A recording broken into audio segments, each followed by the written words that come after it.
জাপানের বেদান্ত সোসাইটির অধ্যক্ষ পরম পূজনীয় স্বামী মেধসানন্দজি রচিত রামকৃষ্ণ চেতনা পুস্তকটিতে সংকলিত রামকৃষ্ণ চেতনার অনুশীলন শীর্ষক প্রবন্ধে মানস পূজার যে বর্ণনা আছে তা পাঠ করছি। মানস পূজা। শ্রীরামকৃষ্ণের মানস পূজাও রামকৃষ্ণ চেতনা বৃদ্ধির আরেকটি কার্যকরী উপায়। অর্থাৎ বিধি অনুযায়ী পূজায় যেভাবে ঠাকুরকে ফুল দিয়ে সাজানো হয়, তাঁর সামনে ধূপ দীপ জ্বালানো হয়, তাঁকে পঞ্চ উপচারে আরতি করা হয়, তাঁকে ভোগ নিবেদন করা হয়, সেইভাবে মনে মনে প্রক্রিয়াগুলি কল্পনা করে তাতে চিত্তকে নিবিষ্ট করা। স্বামী অখণ্ডানন্দজির এই প্রসঙ্গে পরামর্শ, মানস পূজা করবে, ধ্যান করতে করতে মন যদি ইষ্ট দেবতার প্রতি একাগ্র না হতে চায় তো মনে করবে রাশি রাশি ফুল দিয়ে তাঁকে পূজা করছো, মালা পরিয়ে দিচ্ছ, থালা থালা বিল্লপত্র পুষ্প চন্দন নৈবেদ্য সব দিচ্ছ। এই রকম ভাবতে ভাবতে ধ্যান আপনি জমে যাবে। মানস পূজার প্রক্রিয়াটি আরও ব্যাখ্যা করতে গিয়ে অখণ্ডানন্দজি শ্রীরামকৃষ্ণ এ বিষয়ে তাঁদের কি শিখিয়েছিলেন তার উল্লেখ করেছেন। মন বিক্ষিপ্ত হতো না, তবু ঠাকুর শেখাচ্ছেন। ভাববি যেন হৃদয় মন্দিরে ইষ্ট দেবতা রয়েছেন, সুন্দর শান্ত হাসি হাসি মুখ। এই তাঁর আরতি হচ্ছে প্রদীপ দিয়ে, কর্পূর দিয়ে, ফুল দিয়ে, চামর দিয়ে।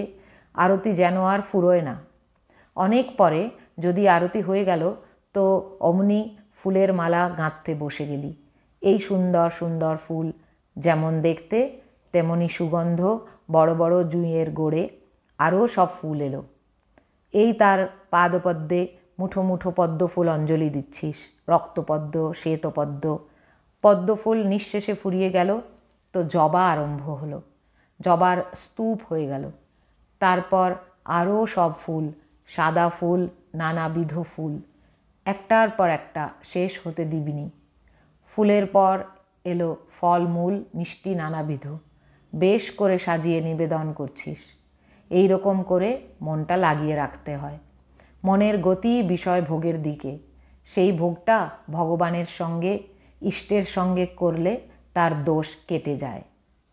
স্বামী গিরিজানন্দজি, যিনি শ্রী শ্রী মায়ের মন্ত্রশিষ্য ছিলেন এবং যাকে মা সন্ন্যাসও দিয়েছিলেন, শ্রী শ্রী মায়ের স্মৃতিকথায় উল্লেখ করেছেন, সাধন সম্বন্ধে মা আমাকে বলেছিলেন, মনে মনে ঠাকুরকে স্নান করাচ্ছ, খাওয়াচ্ছ, পূজা করছ, হাওয়া করছ, এইরূপ চিন্তা করবে।